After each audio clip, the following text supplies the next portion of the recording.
ओम श्री साईनाथाय नमः। Good morning, Sai morning. आइए मिलकर शुरू करें एक नया दिन फिर एक साथ। आशा करती हूँ कि आप सभी स्वस्थ होंगे, मस्त होंगे और इस नए दिन के लिए बहुत खुश होंगे। हमें जब एक नई चीज़ मिलती है, खुशी का पारावार रहता है, नहीं ना? बहुत खुशी होती है। ऐसा लगता है कि क्या करें, अब इस खुशी को कैसे बयां करें कि इतनी ज़्यादा खुशी मिल रही है। तो वैसे ही बाबा ने आपको, हम सबको ये एक नया दिन भी दिया है। सच्ची बताऊं तो ये हमारे लिए एक गिफ्ट है जो हमें मिला है। एक नया दिन, बहुत बड़ा तोहफ़ा है ये।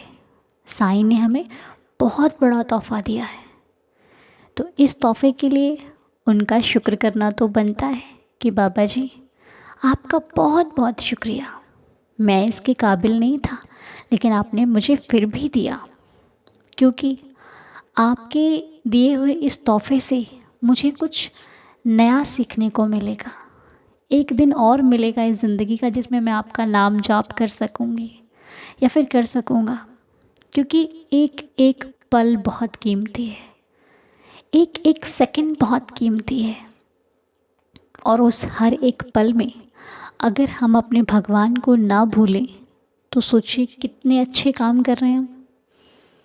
आपको पता है, हम लोग कई बार इन चीज़ों में उलझ जाते हैं कि अच्छे काम करने कौन से होते हैं। बहुत लोगों के क्वेश्चंस होते हैं कि अच्छे काम कौन से होते हैं जिनको करने से भगवान जी खुश होते हैं। सच में बहुत कन्फ्यूज़न है इस चीज़ के लिए कि भाई अच्छे काम करें तो क्या करें। तो अच्छे काम, जहाँ तक मुझे लगता है, मैं भी कंफ्यूज थी पहले, सच बताऊँ तो धीरे धीरे समझने की कोशिश कर रही हूँ और कुछ कुछ चीज़ें जो समझ में आ चुकी हैं वो आपके साथ शेयर कर देती हूँ। अब होता पता क्या है कि देखिए, हम इंसान हैं, हमसे सबसे गलतियाँ होती हैं। ऐसा तो कोई व्यक्ति ही नहीं जिससे कोई गलती हुई ही ना हो, है ना? हम गलतियाँ भी करते हैं, कहीं ना कहीं हम झूठ भी बोलते हैं, कहीं ना कहीं हम अपनी गलती को छुपाते भी हैं।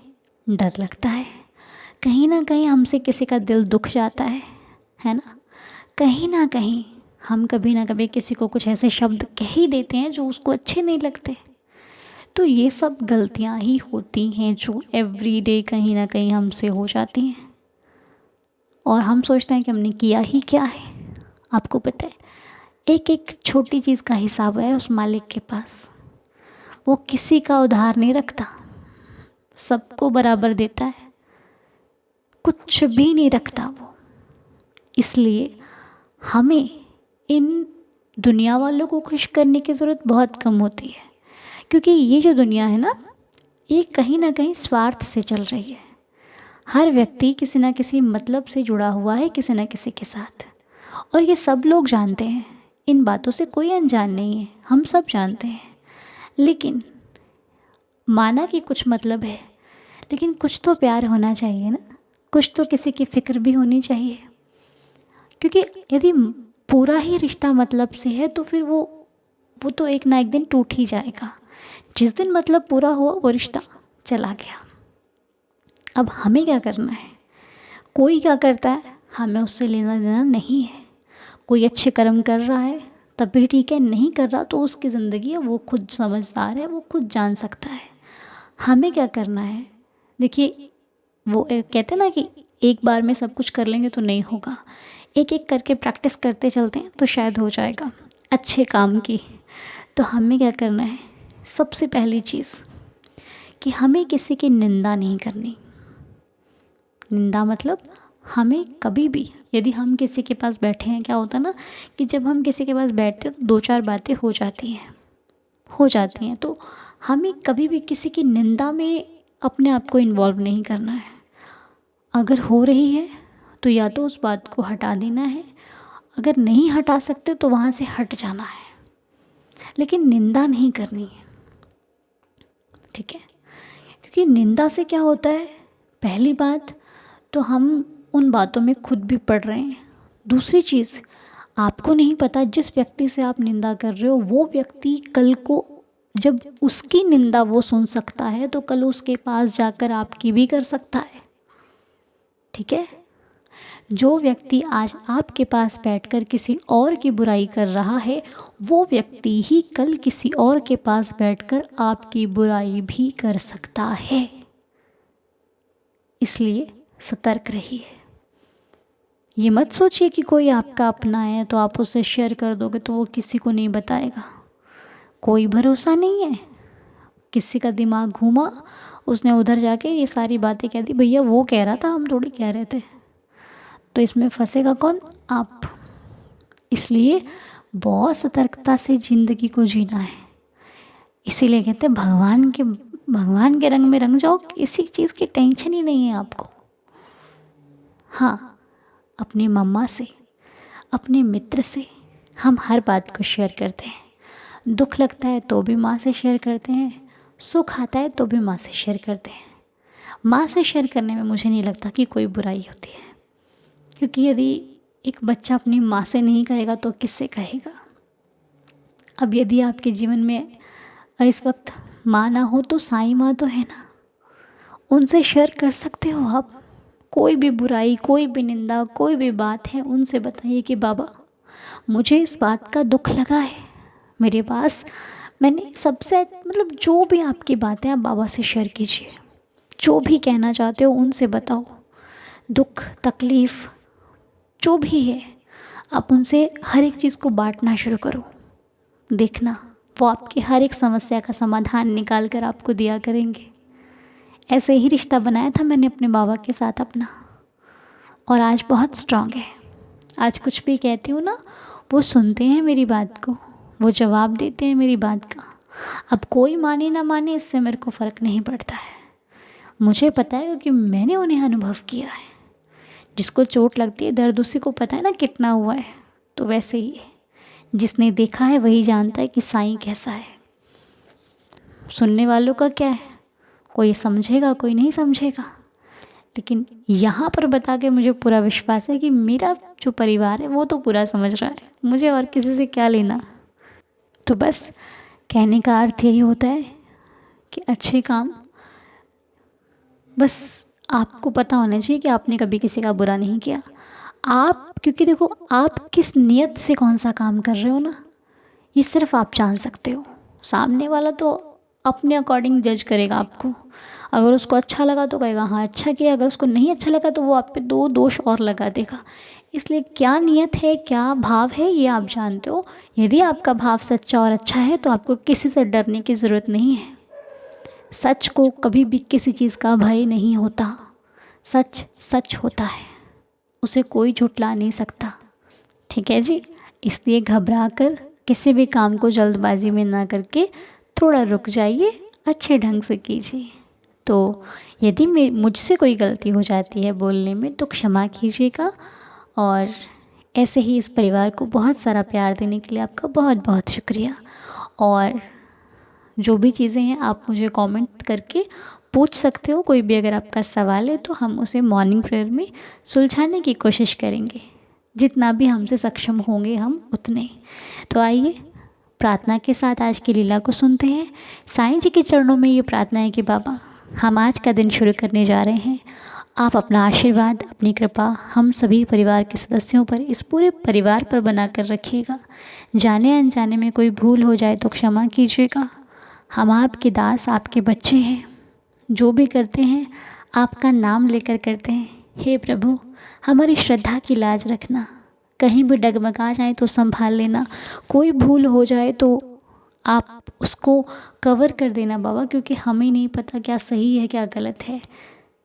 हम तो आपके सहारे चलते हैं। इसलिए सदैव इस दास की रक्षा करना, रहम नज़र करना, दया करना, हम सभी के अंग संग रहना, बस हमारी आपके श्री चरणों में यही प्रार्थना है। तो आइए अब लीला सुन लेते हैं आज की, कि साईं जी के चरणों में आज कौन सी लीला सुनने वाले हैं हम सभी साईं भक्त। तैयार हैं आप ना लीला सुनने के लिए? चलिए शुरू करते हैं। ओम साई राम, जय साई राम। अनु, डियर अनु, आज मैं तुम्हें एक लीला बताने जा रही हूँ। वैसे मेरे पास लीला तो बहुत है, छोटी छोटी लीलाएं तो बहुत हैं, बट ये रिसेंटली एक लीला हुई है, वो मैं बता रही हूँ। तो अभी 27 नवंबर को हमारी 25th एनिवर्सरी थी।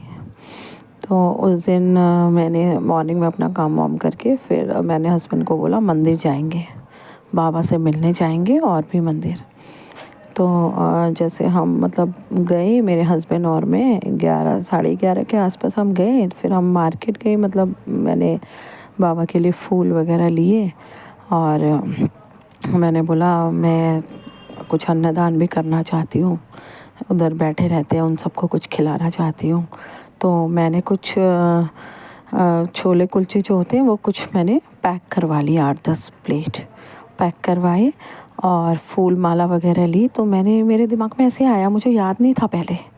तो 12 बजने वाले थे, मैंने हस्बैंड को बोला चलो जल्दी करो, जल्दी चलते हैं, 12 बजने वाले हैं, 12 बजे बाबा की मध्याह्न आरती होगी तो हम लोग आरती अटेंड कर लेंगे। तो हम लोग किया जल्दी जल्दी, सब सामान लिया और जैसे हम मंदिर पहुँचे तो 12-10 के करीब हो गए थे। और वहाँ पहुँचे तो मैंने बोला पंडित जी, मुझे लगा शायद आरती ख़त्म हो चुकी है। मैंने बोला पंडित जी आरती हो गई? पंडित जी ने बोला नहीं अभी आरती नहीं हुई, अभी होगी। तो फिर सब मतलब हमने पंडित जी ने आरती, वो हमने भोग, हम जो भी ले गए थे बाबा के लिए मिठाई वगैरह, वो पंडित जी ने भोग लगाया। और वो पंडित जी, हम खड़े थे बाबा के सामने, बाबा तो पंडित जी ने बोला जाओ पहले उधर आप लोग जल वल चढ़ा लीजिए, शिव जी वहाँ पे शिवलिंग वगैरह है, आप जल चढ़ा लीजिए, फिर मैं भोग लगा के फिर आरती शुरू करेंगे। बस जब आरती स्टार्ट हुई, आरती हमने पूरी आरती अटेंड की, पूरी आरती की, सिर्फ पंडित जी, मैं और मेरे हस्बैंड थे उस आरती में खड़े और कोई भी नहीं था। मतलब मुझे इतना अच्छा लगा, मतलब इतना मुझे ऐसा लगा कि बाबा ने मतलब टाइम वो रोक रखा था या क्या था, मतलब मेरा था कि आरती अटेंड करनी है तो बाबा ने वो हमें आरती अटेंड करवाई। जबकि 12 बजे आरती होती है, सबको ही पता है, बट 12:10-15 में आरती स्टार्ट हुई है और हमने पूरी आरती की। फिर उसके बाद हम लोग आरती करके पंडित जी ने हमें पूजा वगैरह करके फिर हमने प्रसाद लिया और वहाँ पर प्रसाद बांटा, जो भी हम लेके गए थे, और कुलचे वगैरह ले गए थे, जो भी मैं करना चाहती थी मैंने सब लोगों को बांटा। उसके बाद हम लोग घर आए, मतलब बहुत अच्छा लगा मुझे उस दिन। उसके बाद हम लोग दूसरे एक मंदिर है हमारा, हम मतलब एक मंदिर है, हम बेसिकली उत्तराखंड के हैं तो उत्तराखंड एक बद्रीनाथ मंदिर है, उस मंदिर में मैं सिर्फ एक बार गई हूँ। और उस दिन हम सेकंड टाइम गए, मेरे हस्बैंड और मैं। तो वहाँ जाके भी पंडित जी ने अच्छे से हमारी पूजा करवाई, बहुत अच्छे से, मतलब बोला कि आज किस उसमें आप ये सब, हम लोग मिठाई उठाई ले गए थे। तो हमने बताया कि पंडित जी आज हमारी 25th एनिवर्सरी है। तो पंडित जी ने अच्छे से पूजा वगैरह की, सब कुछ किया, बहुत अच्छा लगा। उसके बाद हम घर आए, घर आके फिर अपना जो भी, और फिर शाम को हमने अपना सेलिब्रेट किया एनिवर्सरी अपने घर में ही किया, कुछ ज़्यादा नहीं किया, अपने बच्चों के साथ, अपनी फैमिली के साथ। बहुत अच्छा रहा उस दिन मेरा दिन। मतलब बाबा, मैं सुबह जब पूजा कर रही थी मंदिर में तो मैंने बाबा को बोला कि आज हमारी एनिवर्सरी है बाबा, सब कुछ अच्छा हो, सब कुछ अच्छे से हो जाए, आपका साथ चाहिए बाबा और कुछ नहीं। तो मैंने बाबा को बोला कि आज प्लीज़ बाबा कुछ ना कुछ, मतलब ऐसा एहसास दिलाना कि आप हमारे साथ हो। ऐसा वैसे मेरे साथ बहुत बार होता है, बाबा हमेशा साथ रहते हैं, कुछ ना कुछ होता है। और उस दिन ये हुआ कि हमने आरती अटेंड की। मुझे ऐसा लगा, मैंने अपने हस्बैंड को बोला देखो बाबा हमारे लिए ही रुके हुए थे आरती करवाने के लिए। तो ये एक लीला थी, बाकी और भी लीला है। और एक लीला बहुत पहले, काफ़ी पहले हुई है। अनु बेटा, अनु डियर, आपके उससे रिलेटेड है, मैं वो भी शेयर करूँगी। और बाकी सब लोग, साईं दीदार फैमिली, सब लोग बहुत अच्छे हैं, बहुत खुश रहें सब, बाबा सबके साथ रहें। और तुम्हारी मॉर्निंग प्रेयर मैं डेली सुनती हूँ। थैंक यू अनु, तुम्हारे सारी वीडियोस देखती हूँ, तो तुम्हारे मतलब सुनने के बाद ही मैं इतना करीब आ पाई हूँ बाबा के, उसके लिए बहुत बहुत थैंक यू सो मच बाबा, thank you dear. Om Sai Ram. हमारे साईं की तो हम क्या ही बात करें, बाबा वो दिखा देते हैं जिसकी भक्त को उम्मीद नहीं होती। बाबा वो कर देते हैं जो हमारी सोच के परे होता है। तो बहुत ही सुंदर लीला, बहुत बहुत बहुत आनंद आया इस लीला को सुन के। आपका बहुत बहुत शुक्रिया, बहुत बहुत। और सच में जब आप लोग इतना प्यार करते हो, इतना प्यार देते हो, इतना आशीर्वाद देते हो, तो मेरे दिल को भी बहुत सुकून मिलता है। कहीं ना कहीं ये लगता है कि हाँ, हम सही रास्ते पर चल रहे हैं, कोई गलती नहीं हो रही है, कोई फ़िक्र करने की बात नहीं है। ये वो रास्ता है जिसकी मंजिल बहुत खूबसूरत है और जिस मंजिल का नाम ही साईं है। और हमें भला चाहिए ही क्या। जब हम बाबा को नया नया जाना था कि हाँ साईं जी हैं, तो शायद इतना विश्वास नहीं था। हम सोचते थे कि हाँ बाबा हैं, ठीक है। लेकिन जब से विश्वास हो गया है, तब से तो सोते जागते उठते बैठते खाना खाते पानी पीते बाबा का ध्यान लगा रहता है। रोटी खाते हैं तो फील होता है कि बाबा को भोग लगाना है। बाहर जाते हैं तो बाबा से बता कर जाना है। बाहर से आते हैं तो फीलिंग आती है बाबा के लिए कुछ ले चलते हैं। कहीं घूमने जाते हैं तब भी ये लगता है कि घर जा रहे हैं, बाबा के लिए कुछ लेकर जाना है। बाबा घर पर इंतज़ार कर रहे हैं, जबकि बाबा तो हमारे साथ चल रहे हैं। तो उस मालिक को क्या ही कहोगे आप, वो तो हर एक जगह है। ऐसी कोई जगह नहीं है इस संसार में जहाँ वो नहीं है। हम नहीं होंगे, हम नहीं थे, हम आज हैं, हम कल नहीं होंगे, लेकिन वो कल भी था, वो आज भी है, वो कल भी होगा। तो इसीलिए अपने मालिक को कभी मत छोड़ना। लाइफ में प्रॉब्लम्स सबकी हैं, ये कोई नई बात नहीं है। हर व्यक्ति ने स्ट्रगल किया है, हर व्यक्ति ने मेहनत की है, हर व्यक्ति अपनी लाइफ में बहुत कुछ झेल कर आगे बढ़ रहा है। इसलिए हम ये तो नहीं कह सकते कि हम ही दुखी। संसार में दुख सुख तो सबके साथ लगा हुआ है, लेकिन हाँ, विश्वास, श्रद्धा, सब्र ये सबके पास नहीं है। और ये जिसके पास है वो भाग्यशाली है, ये जिसके पास है वो साईं का बच्चा है। तो बस आप भी बनिए साईं का वो बच्चा जिसके पास धैर्य और सबूरी है, श्रद्धा है, विश्वास है कि एक ना एक दिन सब कुछ ठीक हो ही जाएगा। तो बहुत ही सुंदर लीला सुनने को मिली आज, जिससे मन प्रफुल्लित हो गया, बहुत खुश हो गया मन कि बाबा जी कहाँ नहीं है, हर जगह है और हर एक भक्त की विश को पूरी करते हैं। आप सोचिए, साईं एक है लेकिन अपने हर भक्त की परवाह करता है। और हमसे क्या होता है, हम तो एक परिवार में ढंग से नहीं रह पाते, वो पूरे संसार को चला रहा है। ऐसे मेरे श्री साईं जी के चरणों में बार बार प्रणाम है। ही देवा ऐसे ही सबकी रक्षा करना, सब पर कृपा करना। तो चलिए आइए पढ़ लेते हैं बाबा के 11 वचन, जिन्हें पढ़कर और अधिक सुकून का अनुभव होगा। आइए मिलकर पढ़ते हैं। जो शिरडी में आएगा आपद दूर भगाएगा, चढ़े समाधि की सीढ़ी पर, पैर तले दुख की पीढ़ी पर, त्याग शरीर चला जाऊंगा, भक्त ही तू दौड़ा आऊँगा। मन में रखना दृढ़ विश्वास, करे समाधि पूरी आस, मुझे सदा जीवित ही जानो, अनुभव करो सत्य पहचानो। मेरी शरणा खाली जाए, हो तो कोई मुझे बताए, जैसा भाव रहा जिस जन का, वैसा रूप हुआ मेरे मन का। भार तुम्हारा मुझ पर होगा, वचन ना मेरा झूठा होगा। असहायता लो भरपूर, जो मांगा वो नहीं है दूर। मुझ में लीन वचन मन काया, उसका ऋण ना कभी चुकाया। धन्य धन्य वह भक्त अनन्य, मेरी शरण तज जिसे न अन्य। अनंत कोटि ब्रह्मांड नायक राजाधिराज योगिराज परब्रह्म श्री सच्चिदानंद सद्गुरु श्री साईनाथ महाराज की जय। साईनाथ की असीम कृपा से आप सभी का दिन शुभ और मंगलमय हो। बाबा के श्री चरणों को स्पर्श करते हुए आज के इस वीडियो को यहीं पर कंप्लीट करते हैं, प्रार्थना को यहीं पर संपूर्ण करते हैं। आपसे मिलेंगे अगले वीडियो में, तब तक के लिए ओम साई राम, जय जय साई राम।